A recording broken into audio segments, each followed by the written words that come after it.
This is the Prevention of Lead Poisoning Week. So I thought I'll tell you simple ways of protecting your children and yourself from lead and therefore protecting yourselves and children from toxic effects of lead. We know that lead enters our body through ingestion, through inhalation, and even through the skin when we apply it on various cosmetics and sindoor containing lead. So, how can we protect ourselves from lead and lead toxicity? Let us talk about water. If we are using leaded pipes, the water content is likely to be high. If the source of water from where the piped water supply comes has high lead levels, the lead levels of water are obviously going to be high.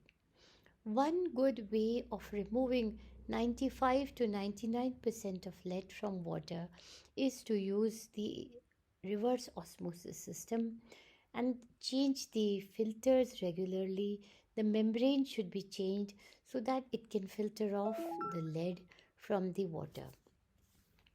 Second is it comes from the soil, especially from soils in the urban areas and in the industries where lead smelting is done, where battery recyclings are done, where paint productions are done. So, what should we do?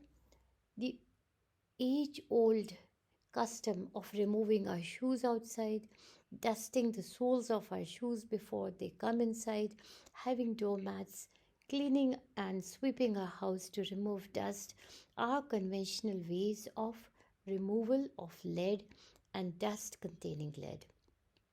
The other good ways are hand wash. If we wash our hands regularly, then with this we are likely to ingest less lead. Hand washing in children, washing of toys if they are doing mouthing activities. Second is we do not let our children play in the soil. Playing in the soil exposes the child to lead, especially when children mouth it, then the lead levels are supposed to be high. We know that lead is there in the paint. It is there in the house paints because it hastens drying, it gives a brighter color. So, when this paint on the walls, paint on the furniture starts flaking, the lead levels in the dust around those areas is high. So, flaky paints of furnitures, of walls is a danger to us. And if we are renovating our houses or repainting our houses and brushing or scrubbing the walls, brushing or scrubbing the furniture, the dust which is generated would be high in lead. We have to prevent exposure from this dust. Also, when we have old furniture and the drawers, when we move the drawers in our furniture with friction, the dust which comes out again is going to have lead. There is a lot of talk about the cosmetics, the traditional cosmetics that we use, like sindoor, having lead. So, the easiest way is when we buy sindoor, we see that it is lead free sindoor. Those have labels on it, lead free sindoor. Buy those. Don't buy products where there's no mention of lead or lead content. Also, when we are using medicines, traditional, Ayurvedic, ensure that it is lead free. They have a separate label that it is lead free. So, when we have increased our awareness about lead, we should know that no exposure to lead is safe. Zero exposure is what we should aim for.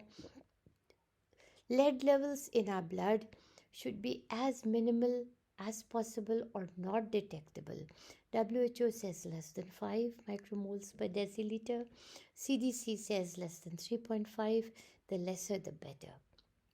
If we have lead in our blood, then in children it can give rise to concentration problems, learning problems, anemia, pain in abdomen. It can give rise to, kidney problems and hypertension.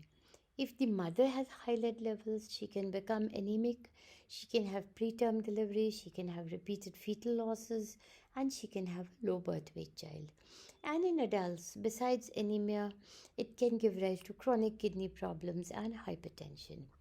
Now, when there's acute exposure to lead, this acute exposure to lead can give rise to lead encephalopathy. The patient becomes unconscious, the patient can have seizures, abnormal movements, and needs urgent hospitalization and treatment. We have to be aware that lead can cause health problems and prevent ourselves and our children from toxic exposure to lead and from lead poisoning. I hope you found my brief talk on this useful, and if you need more information, you can message to me and I'll be happy to provide it to you. Thank you.